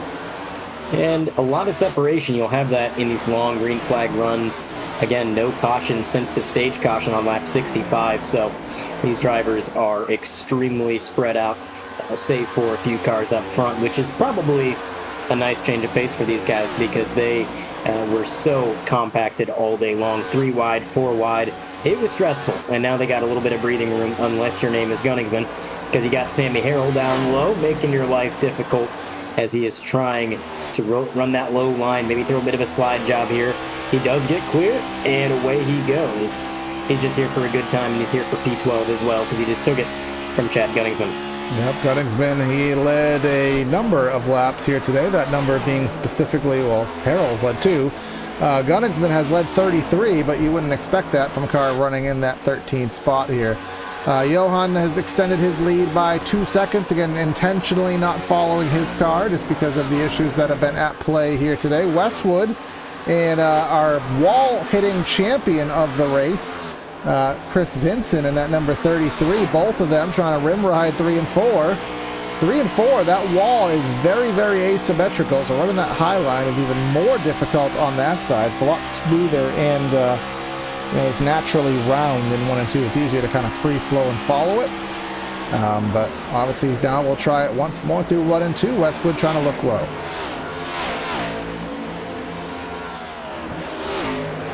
Yeah, he is looking down low. Sorry, Corey. I was in the middle of popping a goog. I got a lead on what that Chicagoland race I'm recalling may have been. Okay. Yeah. Well, we'll talk about that in post. Yeah, we can look at that after the race. As Captain Wall. Captain Wall and Captain Blinky. Dave was out for, he's been out for more than 3 seconds. And look at the debris. The best part of him blinking is it's not just the blinking, it's the debris that is flying off the car whenever he respawns. That I don't think I've ever seen it to that level before. And there goes Brian Britt, who is off of the lead lap. He's in 20th, but he is going to have to undergo the difficulties of that situation. Potentially. Is he back on track yet? No, he's still gone. This might be the death blink. There's contact. Boy. Oh, no, the death blink. He's back. Dave is back. Yeah, he is playing a precarious game here, though, because one of these times he's going to blink out and he is not coming back. And, again, everybody getting a little bit antsy here as we get closer to the final pit stop of the night. There goes the 00, Charles Van Schaik, trying to throw a slider here on Kalen Mitchell. He's going to be able to not quite get it. I thought he would, but just barely. Galen's able to get back to the quarter panel, prevented him from sliding up, and now he's got another shot to defend through turns 1 and 2. I think he's got a move, but look at that. It is going to be a big send from the 00. He's going to be able to slide up, but could it be a crossover? Big momentum out of the 68. He does not look low. He's going to give him a shot instead. maybe thinking not worth battling now when we're going to be pitting soon anyway. Yeah, about 30. So we're now past the 30 lap mark. Well, 30 laps to go. Less than that, 27. We are now 30 laps into the stint. Again, it kind of varies per driver. You got Dave at 32 laps, Kyle 31, Ed Scherer and Van Schaik having the, well, actually Christoph Hall having the least amount of tires there, 27 laps on his tires. So we'll see if everybody pits on the same lap, or if it kind of falls in that same line, or if everybody kind of just falls in line together. I imagine Johan going in full send, and Kazi also going in full send, and no way, he did not make it. I don't know specifically, but I would bet nothing that he made it. Just because I don't want to lose anyway. Well, we're going to see. Remember, He's going to come down. if you speed on entry, you're stuck in your box. If you speed on exit, you have to make a stop and go. So we would know, depending on if he's stuck for 40 seconds. But remember, it is line to line. So if you speed right on entry, if you slow down enough, Sometimes and you you can slow pull down it your off. time between lines, you can pull it off. Oh my And away he goodness! Good goes. thing. That's He why I did didn't. make Bet, it. that's why I didn't bet anything. And it's a good thing I didn't bet anything about that Chicagoland race, because it turns out you weren't in the booth. It was somebody else, 2 other people, in fact. I thought you were involved. I You guess said you it were, with but, so much confidence, and I'm like, I don't even recall. Honestly, I don't think I've ever even covered an ARCA race. To be honest with you, here comes. I think it's the Mandela effect. I come from a universe where you were in the booth that night. This universe, it didn't happen, apparently, evidently. But it's that dang Mandela effect, I'm telling you. Yeah, because I'm like, I would have remembered that. I have the memory of, I mean, I can remember what happened in a NASCAR race 25 years ago. I would remember what I broadcasted 3 years ago, but rather here nor there. Everybody's coming to the pits. Van Schaik is in, and once one person came in, pit road became an ultra busy place. I don't know why that camera, oh, it's shaking, the wall camera. I'm like, why is the camera falling off or something? It's the camera shake effect. I completely forgot about. But Gunningsman is in the lead now. Mainly because he hasn't pitted yet. Him and the top 4 to 7 kind of as that, sporadically changes there. And we have to remember Gunningsman having a very, very unorthodox pit entry last time by, so you'd imagine he may try to rein that in a little bit this time. Yeah, you would think, but it is a tricky pit road just because it is so wide open. Oh, sideways. You're tempted to try to carry as much speed as you can, and we've seen a couple drivers so far tonight that have carried way too much speed. Absolutely. So we'll see if he can avoid that mistake this time. Oh, he's staying out. Not going to pit right now. There is the number 17 machine going out of his pit stall. Going to get back on track. There is Johan, who has pitted. He is currently first among those who have. This driver right here, second to Johan as far as drivers who have pitted, and he has about a 1.7 second gap, and once Chad pits, that'll be the gap for the lead with just a little over 20 to go. Those 20 laps are going to go by very quickly, but again, it's a tire saving game, and one thing I'm wondering, Corey, is with Johan kind of being out on his own and everybody being a little bit more separated, does it become more difficult to tell when you're going too fast, when you're abusing your tires, because you don't have anybody else to judge your pace off of? Yeah, when you're kind of just time trialing, absolutely, you lose your reference points. I mean, early in the race, it's quite obvious when Gunningsman is just pulling out to 3 seconds that, all right, we're all on the You are kidding me. You're absolutely kidding me. No. What did I say? We're going to go green, and something with the final pit stop is going to cause a caution. Did I not say that? I believe I you want did. to know how much Corey paid that guy. Yeah, I'm going to need to see the PayPal logs, buddy. I don't believe this. Let's see. Oh, that was a really aggressive loop there. Yeah. That looked like NASCAR Heat 5. Yeah, no, you're not even exaggerating. Missed You the red literally No, did. really did. right there. Yeah, that was that was NASCAR Thunder 2003. Talladega, turn 2. How would you like to see this happening right in front of you?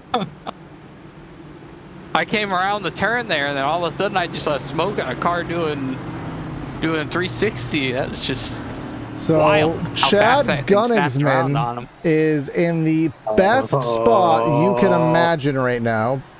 Oh my goodness. Because he's going to pit with absolutely the freshest tires. Johan, to my knowledge, I mean, he's 7 laps into his stint, but we know he had that alternate strategy on the first run. But if he had tires to change, you'd imagine he would have came in and put them on. So Chad Gunningsman, how far back is he going to fall? But he's going to have a sprint to the end. And if anybody can sprint, it's Chad Gunningsman, let alone with fresher tires in the field. Well, this, when I said earlier in the night that, oh wait, who else is in the pits? Oh my goodness. Scherer. Chad Kibbe. Scherer. I thought it was Kibbe in the shoe. So the 38 also with a fresh set of tires. When I said earlier that there might be somebody who has a magical set of tires at the end that nobody else has, I was mostly saying that for drama. I didn't expect that to actually happen. And yet, it has come to fruition. It has come to pass. There are now 3 drivers, I believe, on fresher tires than all the rest. But, Corey, they got to drive through the field. They're going to have just under 20 laps to do it. It's going to be tough. Gunningsman, Kazi, Scherer, Abert, they all had tires. So, can they make enough passes? I mean, the field's not that absolutely. big. It's going to be a pack race for 4. This is going to be very much akin to Darlington in the Cup Series with Kyle Busch. He had the fresh tires, and he was just a bat out of hell, you know, while everybody was packed up. The only time it becomes a little bit more difficult is later in the run. You know, aero becomes a bigger deal. The decay starts to come into play. So basically, if you don't get there until 8-7 to go, you're going to have a hard time getting by. But I really think he can just go zoom a zoom zoom and a boom boom. I can't say the next line because it's a swear, but he'll get through, and I think he could do that in probably 3 laps, to be honest with you. Hey, Corey, can I ask you a quick question? You just did. What type of aerodynamics in dirty air does the 44 car give to the people behind him? Are you asking because of my inexquisite knowledge of iRacing physics? Well, I'm asking due to the fact of how we've seen him tonight on the track. Well, and how we currently see him on track. When a car... So I know in AI sessions or like ghost sessions, you do, even as a ghost car, get draft off of the cars racing that you're not racing with. But a car that is physically not in the session, I believe there's no physics tied to it. So there would not be dirty air being behind a Dave that you think is there but is not actually there. Because at that moment, his physics don't exist and they don't respawn until his car is back on the track. There's no data to transmit. Therefore, any dirty air aerodynamic data tied to him, you know, there's nothing to transmit. Therefore, you wouldn't have any dirty air. Do you hope if he's going to blink, he's going to blink in the corners and you're going to have him solid on the straightaways for the draft? Absolutely. Well, we're ahead of him for the restart, so hopefully we don't have to deal with that. And you are going to be, let's see where you stand in relation. So you're not looking pretty right now because you're 13 laps into your stint. Everybody else around you is, well, Johan and Kalen 7-8 laps. So you have a little bit worse tires than your compadres around you, but you got to keep eyes, well, try to not keep eyes on the blinking Dave Fuge and keep your eyes on that red and white 97 top of the racetrack and really everybody around him. And let's see how fast they get through the field. We saw a late race caution throw a wrench in things last week at Darlington, but luckily it didn't change the outcome of the race. I don't think same can be said today, but let's find out together. Barney's going to have the flag in hand. Pace car is in on the loud pedal through the restart zone is Johan Seminario, and let's see how fast those fresh tires can move. Yeah, I think it's going to be more of a question of can I navigate the traffic. It's not a matter of pace. It's just where are the gaps and how smart can I be about it as we are now in a massive pack once again. Johan's got the lead for the time being.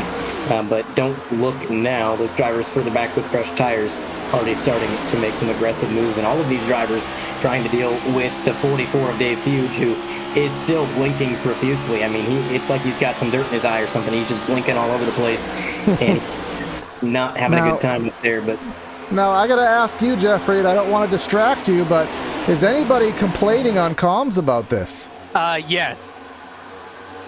A lot. Okay. I could imagine. And I do know, I don't want to go too far into that rabbit hole, but we'll just hope that things do clear up. But Gunningsman is not moving through the field as fast as we thought. He did get surpassed by Ed Shearer, who is also on that same strategy. Shearer is behind the very difficult automobile of Dave, who has Mr. Souza to the outside. You're in a blinking sandwich. Oh, no. He's gone. He's gone. He's gone. No. You're in a delay, I know, but you're sort of 2, maybe 3 wide, I think, potentially, as Shearer will clear. Where did Dave go? Oh, he's gone. He's behind Gunningsman. He blinked. There he is. Oh. But I can't believe he's still being scored at this point. I mean, he was gone for a solid 10 seconds.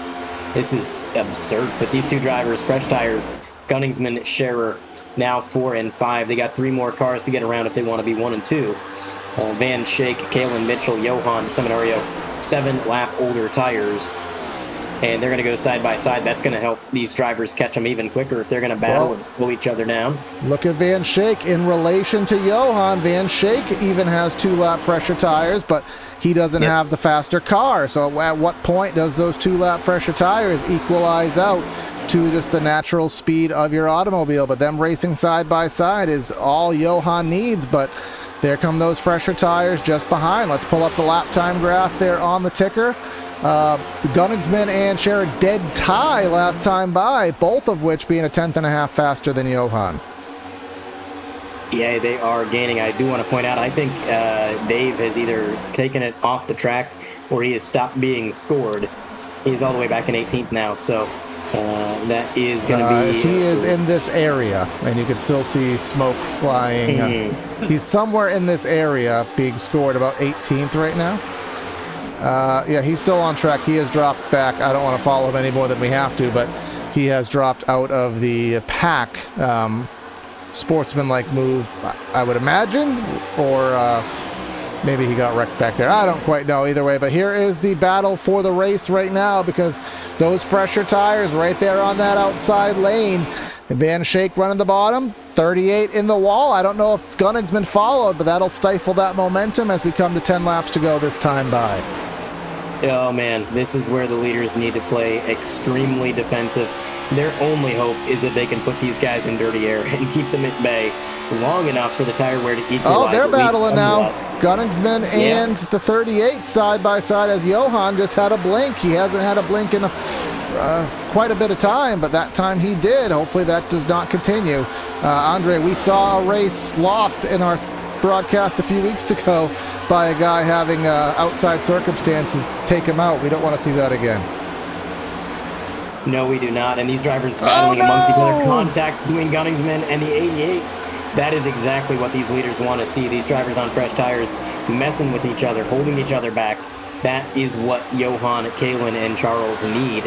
And Causey is also in that mix. We didn't really talk about him. He's kind of been quiet most of today's efforts, but he also pit on that same lap that everybody else did. So you can see the 11 next to his name, the same 11 that we see next to everybody else. So he also has those fresh tires. He's just been kind of quiet with it. But Van Schaik is right to the rear of Kalen Mitchell. They're 3/10 behind, and we're running out of laps. So if you are Scherer, you're going to have to make very, very quick work. And, maybe we overstated how fast those tires were going to be. The wall certainly doesn't help. No, we didn't. Those tires are a lot better, but the problem is these drivers are overdriving. They're just making mistakes. I mean, they're throwing it in the corner. They made contact earlier. You just saw the 38 of Ed Scherer get into the wall. He's just driving the wheels off of it. And if they were a little bit more patient, I think they would have had a good shot to get there. But just through these mistakes, I mean, driver error, the problem's behind the wheel. And Johan is benefiting from this. Kayla and Charles, they're able to keep their positions simply because they have the luxury of being calm, right? They got the track position. They know what their job is, and all they got to do is keep these guys in dirty air. But these guys a little bit further back, they were panicked. They got to make passes. They got to go. But unfortunately, that mindset got them a little bit frazzled. Now a battle for second place, 88-68. I'm sorry, the double Go up. to the top, 38. Go to the top. Oh, my goodness. That's not going to work. Yeah.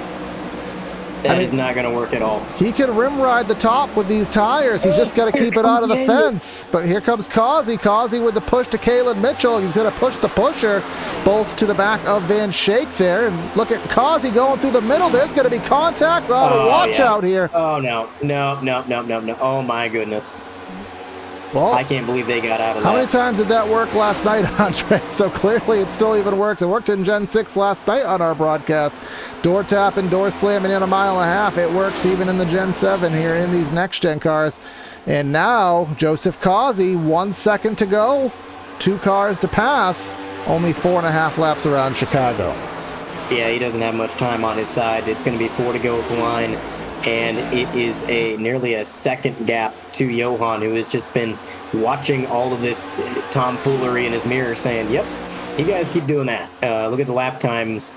For Causey, it was a 30.6. For Johan, it was a 30.6. So the tire advantage not meaning much when you got to race in and around people when you have the dirty air. 4 to go. It'll be 3 at the line. The battle for second place. He's going to have to get him in this corner if he has any shot whatsoever. More contact. 38 and the 68. Door slamming through 4. Here comes Gunningsman throwing his hat in the ring. Chad Kibbe also has arrived. Causey looking to the outside. This is where you want to be. He's going to clear with relative ease here. I see some debris flying. That usually means there's a blink going on. So that now the gap is 1 second. And, he's going to pull him back with the side draft. That's going to be the dagger. That's going to slow them down even further. Yeah, this is Johan's race to lose. If these guys keep battling, he's just got to hit his marks. 1.2 seconds he gained time on that lap. So he is doing exactly what he needs to do now. Joseph Causey, 2 to go. He's got the track position finally, but there's just no way. This is the magic lap. A 10th or 2. We got to make it around to start finish. If we make it to start finish, we make it to the checkers. So can we make it through 3 and 4? There's some tight quarters racing here. Can Johan's Connection make it through 3 and 4? I guess that's also something worth worrying about. As of now, he's not there. You don't want to blink over the start finish line. That's the worst place to blink. His car will do fine. It'll get him there. White flag in the air. Let's take it around one more time around Chicago. So this will be official. No worries about overtime. No more worries about restarts. And for the final time around this track, Johan is going to pilot that 56 down the back straightaway. A little bit of a blink, but through 3 and 4, he should be set. He had the older tires. The odds were stacked against him, but he prevailed anyways. And in the regular season finale, Johan is going to win here at Chicagoland. Joseph Causey will finish second by exactly 1 second. Oh, no, it changed to 0.98. Didn't want to keep it a nice even number. Van Schaik, excellent run for him in third. Scherer in fourth. Those fresher tires, he just had the issues with the dirty air. Gunningsman, he was all over the field here today. He'll get a top 5 there, but some great running overall. We only had, I think it was 1 caution for Cause. And it was that pit road faux pas that shook things up there in the very end. But Johan will get this win here tonight. That'll seal his regular season championship. Of course, he had to finish within 6 positions of Joseph Causey. Of course, if you win, that just adds points to the pie there. But he'll be in the best spot, entering the 2 championship groups, 4 races to go in the season, and wanting to get that championship, and he'll celebrate here on the front. Regular season championship and a good advantage going into the playoffs. What a year it has been for that number 56. Everybody else coming down pit road, but his teammates will join him here in the Trial for a celebration. Unofficial results, Johan Seminario takes the win. Joseph Causey made a good effort. He tried to send her through the corner, but comes up 9 at 10th of a second short P2. Charles Van Schaik with a respectable 3rd. Ed Scherer going to wind up 4th place. Chad Gunningsman P5, Kalen Mitchell 6th, Chris Vinson 7th, Christoph Hall P8. Ninth place goes to Jeff Chandler, Jeffrey Souza, P10. Congratulations on your top 10, buddy. Then outside of the top 10, let's see what Corey's got. All right, Alex Egan, he had some issues with the boss earlier, but he'll get an 11th here today. Sammy Harrell, he led a couple laps via the strategy 12th. Jason Kratke in 13th, last week's paint champion.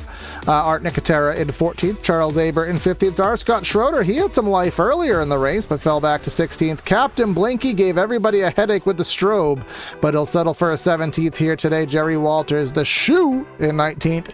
And Cody Hemingway in 20th. And just to round out the last few drivers, Westwood, Britt, Basden, and Staples, 24 spot for the 24 car. So we'll go and find our drivers here for our post-race show, and I'll get them all in our waiting room. I got one, I got two, and I got the Van Shake here in third. So Andre, I'll go ahead and we'll meet you in victory lane with Mr. Seminario.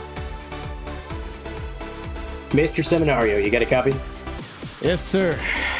Well, Johan, I bet you were sweating bullets when that caution came out and you saw that there were a few drivers behind you that had fresh tires, but somehow you made it work. 7 laps was the difference between your tires and the drivers behind, but you still had pace. You wheeled that thing to another win and a regular season championship as well. Tell me a little bit about it.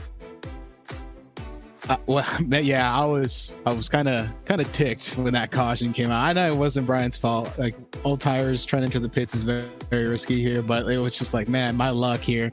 I had such a dominant car, and a caution didn't come out with less than 30 to go, and you know, me and the team, we're all about, you know, talking our strats, but when it's less than 30, we all kind of just go silent.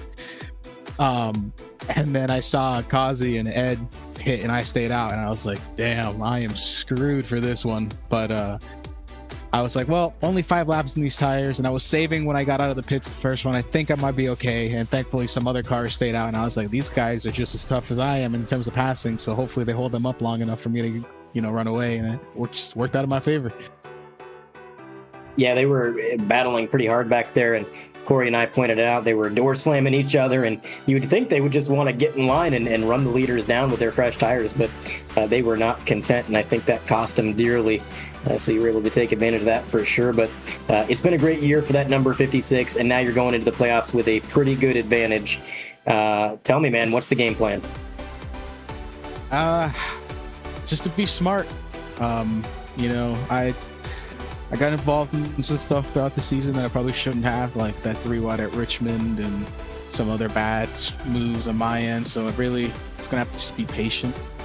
Last year, when Justin won the regular season, he had such a bonus of points that he could really just race calmly till the end, and I need to just do that, relax, know that I'm technically in first right now coming into the next race, so there's no need for me to race like I'm about to lose my playoff spot. So just gonna try to be consistent, you know, finish top 5 at the very worst. Yeah, obviously the point advantage does give you that luxury of, you know, not being too stressed, not too much pressure. You can just kind of go out there, try to get the results you need to get, and you can afford a few mistakes here and there. So that is going to be a huge, huge benefactor going forward. Again, congratulations on the win and the regular season championship. Hopefully we're talking to you next week, and good luck in the playoffs. Thank you, and just a quick shout out to, you know, my boys here, Sim Sports. You know, we're all great friends, but we race each other with a lot of passion for this, and it's always been great. And shout out to the Team Conti, Sim Performance guys. The fact that I was able to pull this setup that we ran when this run like week 8 or week 7 of season 3, and take a couple laps on the track, and it's still just as fast as when it was released, still just as dominant. So that goes to show like the work that gets put into these setups they're long lasting, not just for the week. But shout out to them and Martin, PC, and everybody. It's been awesome year. So thanks, guys. Thank you for your time, and we're going to let you go celebrate. Thank you. All right, race winner out of the booth, and now Corey can have a word with second place, Joseph Kazi. Joseph Kazi finishing in second. I don't know if I've ever heard that story before, but this is not the normal story, Joseph, because you were all through the field here today. You were in the mid-teens, and somehow the tire strat worked out. You lucked out with that caution. You got yourself up to second. Can you summarize your day? Because you were all over the place. Man, I chose a looser set to begin with. We started a little hotter than what I wanted, but when we started getting to the cooler temperatures, that car was a rocket. I tried my best. I'm getting tired of being Sheldon Creed, but you know, it is what it is. My buddy got the win. I don't know if I should have just stayed out there with the old tires and just try to square up against them that way, but Well, hey, you can't be second place. You can't be Sheldon Creed because you have at least won a race, so at least you have that going for you. But it's just a chaotic race, man. Obviously, this car at Chicago tends to be quite the pack race, and I don't know what was going on with the connections. We had guys, it was more of a blinking than a December Christmas tree out there here today. But you don't get the regular season, but we head into the championship groups, and are there any tracks of those final four that you kind of have eyeballed that, you know, I got to get it done if I want to have a chance at this big trophy? What are the tracks? We got Kansas, Dega, Vegas, and Homestead. So if you, it's mile and a half, a super speedway essentially. I want to say Kansas, but my buddy Johan is so hard to beat. I'm gonna try to bring the fight. We'll see. Like I said, I love Kansas. Talladega's like I said, anybody going to Talladega. I mean, damn. But me and my teammates will all work together, try to help each other out till the end, mostly. Hopefully we'll get spread out Talladega. Homestead, my home track. Been there for every version of that track, so I don't know. I'm semi okay there. I don't always feel confident there. Well, you're gonna have no choice but to find it, because you know it's probably gonna come down to it, man. All right. Hold on. Oh, God. You said you hate every version of that track, but we got the rectangle, we got the flat one, we got the banked one. I've been to every version of that track. 95. I grew up there. I freaking went He's to. old. Remember, Audrey, he's old. He's one of us. I went to every race there. Of those three, which is the worst? The rectangle. Well, that one killed a guy, so you literally can't refute that one. So, rest in peace, John Nemechek. But Indianapolis. Exactly. All right, but we got Van Shake waiting down here, so we'll let you go, man. Congrats and good luck in the championship races. Appreciate it, guys. Thank you.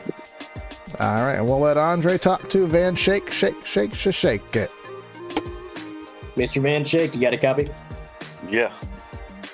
I'll tell you what, Chuck, that was a great performance. You and the other leaders, when that caution came out, you had to stay on the track. You had no tires left. Some drivers behind you did have tires, but you were able to hold on. They were kind of dragging each other back, and you wound up here on the podium. Great points night for that 00, and overall just a strong performance the whole night through. I mean, you were getting a lot of camera time, dicing it up for the lead. Tell me a little bit about your night. I actually did have a set of tires. I just only ran, I think, 2 laps, and I figured I'd stay out because I, knew that I was looking at who was behind me, knowing that who was going to go in, and at the end of both of the runs there after the stage break, I was running faster or comparable times to the leaders, and I was catching up. I went all the way back to 21st, got up to about, 6th, 7th before everyone started pitting, so I definitely had the right line. Strategy wasn't totally there. I didn't take any tires first pit to hold on to that set of tires, and didn't even use it, but I figured staying out there, I was going to try to stay. I forget who was running second at the restart. I was going to stay behind him for a while, and then I got under him thinking I can pass him, and then he fought, so then I fell back behind because I wanted to gap those guys who would, get a little bit more gap of the guys with the fresher tires. Then I saw them beating and banging, and so I just, took my, did a little slide job on, who was that, Kalen, and got in front of him and knew I was going to give up at least to one of the guys, so I figured the top 3 at that point, and that was going to be the best I was going to be able to do for the night. Well, that is fascinating. So you did have an extra set. It was a calculated gamble to stay out. I'd say it was a gamble that paid off pretty well. One thing I want to ask you about, and we haven't really asked any of the other drivers, but it seemed like there was some connectivity issues on the iRacing servers tonight. I mean, we saw probably 4 or 5 cars blinking quite frequently. throughout the night that we don't normally see blinking.